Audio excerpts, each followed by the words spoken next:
வணக்கம். இந்த வீடியோவில் 65 வயதிற்கு மேல் பென்ஷன் உயர்வு 70% வரை அதிகரிப்பு குறித்து சற்று முன் வெளியான அதிரடி தகவல் சார்ந்து விவரங்களை பார்க்கலாம். இந்த வீடியோவை தொடர்ந்து பார்க்குறதுக்கு முன்னாடி நம்ம சேனலை இதுவரைக்கும் சப்ஸ்கிரைப் பண்ணாதவங்க சப்ஸ்கிரைப் பண்ணிக்கோங்க. 8வது ஊதியக்குழுவின் பரிந்துரைகள் குறித்து நாடு முழுவதும் அரசு ஊழியர்கள் மற்றும் ஓய்வூதியர்கள் மத்தியில் அதிகமான எதிர்பார்ப்புகள் நிலவி வருகிறது. இதுவரை பெரும்பாலும் ஊழியர்களின் சம்பள உயர்வு குறித்து தகவல்கள் பேசப்பட்டு வந்த நிலையில் தற்போது ஓய்வூதியர்களுக்கும் பல முக்கியமான மாற்றங்கள் பரிசீலனையில் இருப்பதாக தகவல்கள் வெளியாகியிருக்கிறது.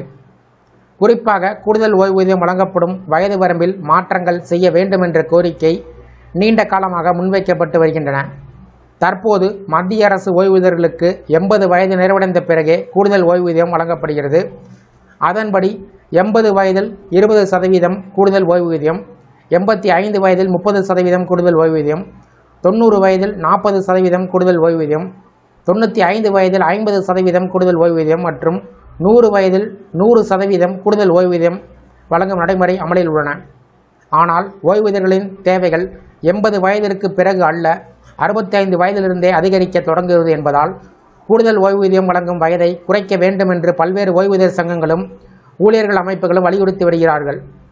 சமீபத்தில் நாடாளுமன்ற நிலைக்குழுவும் இந்த விவகாரத்தில் தனது கருத்தை தெரிவித்திருக்கிறது.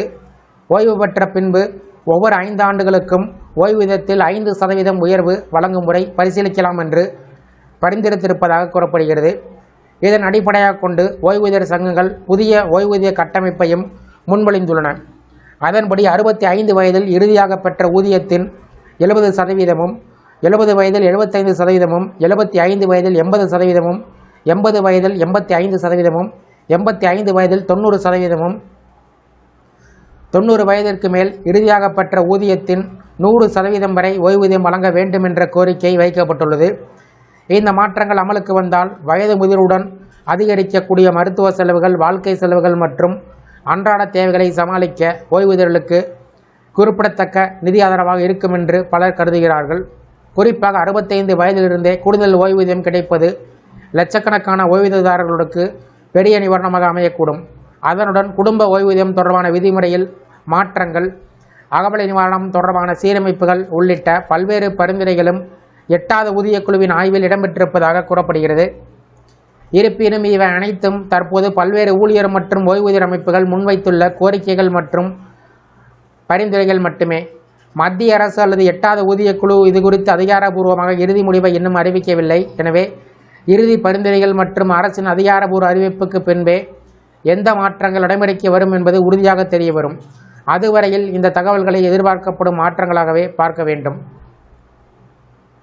இந்த வீடியோ குறித்த உங்களுடைய கருத்துக்களை கமெண்ட் செக்ஷனில் கமெண்ட் பண்ணுங்கள். இந்த வீடியோ பிடிச்சிருந்தா வீடியோக்கு லைக் பண்ணுங்கள். இந்த வீடியோவை அனைவருக்கும் ஷேர் பண்ணுங்கள். நன்றி.